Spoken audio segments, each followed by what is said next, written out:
Bonjour les amis. Ça faisait un moment que j'avais envie de vous raconter des histoires vraies, de rencontres effrayantes.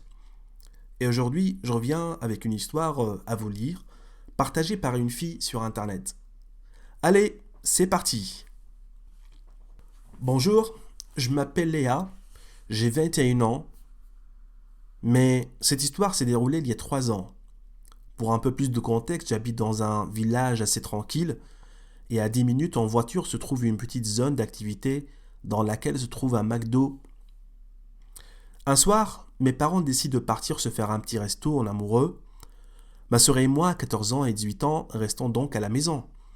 Et comme on voulait se faire kiffer, on décide d'aller chercher un petit McDo et de se regarder notre meilleur film. Une petite soirée sympa s'annonce. Je venais tout juste d'avoir mon permis, alors on y va en voiture. En partant de chez nous, on remarque une voiture garée le long du petit chemin qui longe la maison, mais rien d'anormal, puisqu'il y a toujours des gens qui se garent, même si c'est pas vraiment l'endroit.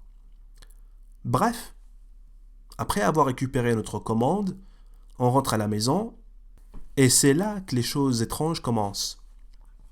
Je me gare dans ma cour, et là une voiture se gare dans l'allée qui mène à la cour, prête à partir. La voiture reste allumée. Bizarre, mais je me dis que la personne fait peut-être un demi-tour.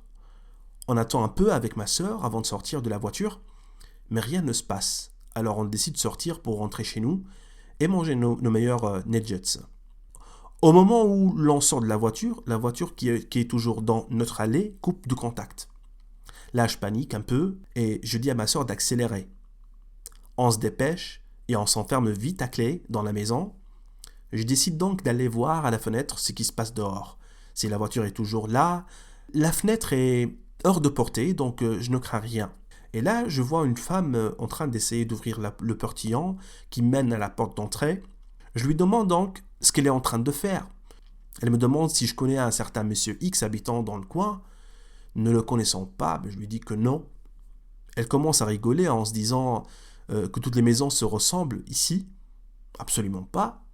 Mais je dis quand même oui pour lui faire plaisir.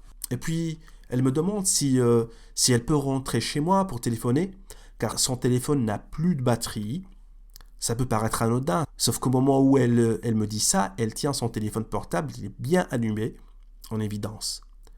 Mais je lui dis non, et puis elle s'en va. Peut-être que cette femme cherchait vraiment mon chemin, mais j'ai eu un feeling vraiment bizarre à partir du moment où la voiture a coupé de contact. Pourquoi a-t-elle attendu qu'on soit dans la maison? Est-ce qu'il y avait d'autres personnes dans la voiture? Maintenant, avec ma sœur, on a établi une stratégie pour rentrer plus vite possible chez nous au cas où.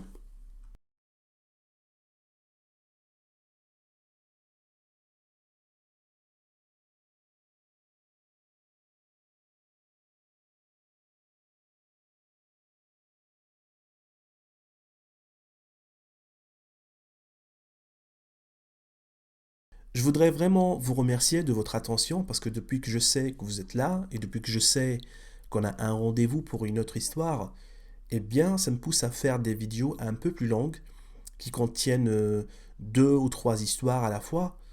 Et du coup, à tout de suite.